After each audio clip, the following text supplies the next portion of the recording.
My question is to Sobhita, and I have to agree with Anil, sir. It's very hard to take our eyes off you every time you come on screen. And as Kaveri in The Night Manager, it's a very glamorous role and possibly your boldest role by far, but you have always been that ever since you made your debut with Raman Raghav, and it's been 7 years, exactly 7 years of you in the business. Sobhita is someone who has gone on record to admit that you battled with confidence and esteem issues in the past, as a young girl when you were growing up.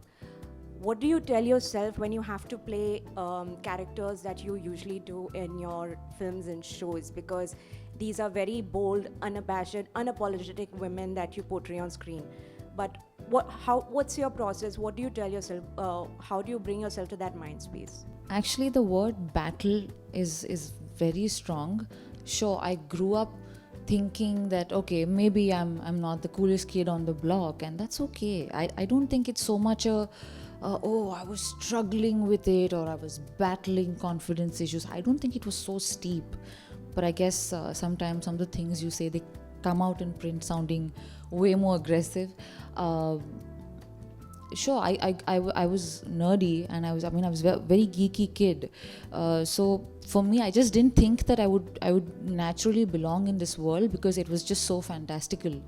But through the course of my career, 7 years, like you mentioned, I've had the chance to play a variety of parts.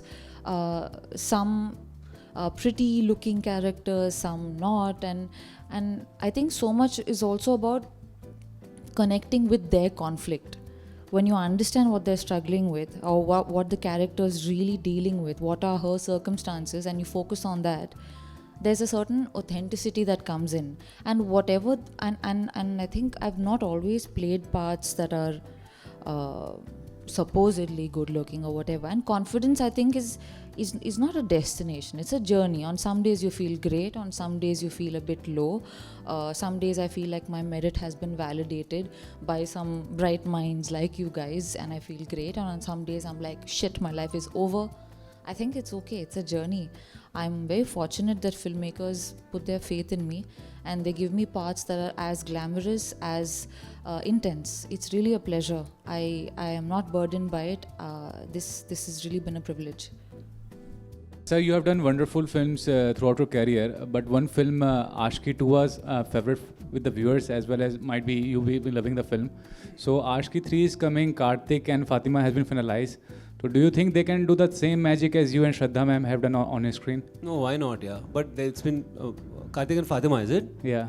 Yeah, no, for sure. I mean, when I first heard of it, I think people asked me if I wanted to be a part of it, but the second part I took a long swim, at the end of the film. So I don't think that character can return for a sequel. I think the team that they're putting together, from whatever I'm hearing, is a great team, and I'm really looking forward as a film watcher to see what they do with the next part. I'm sure they'll do a great job. Yeah. आशिकी 4 मेरे साथ बन रही है, by the way.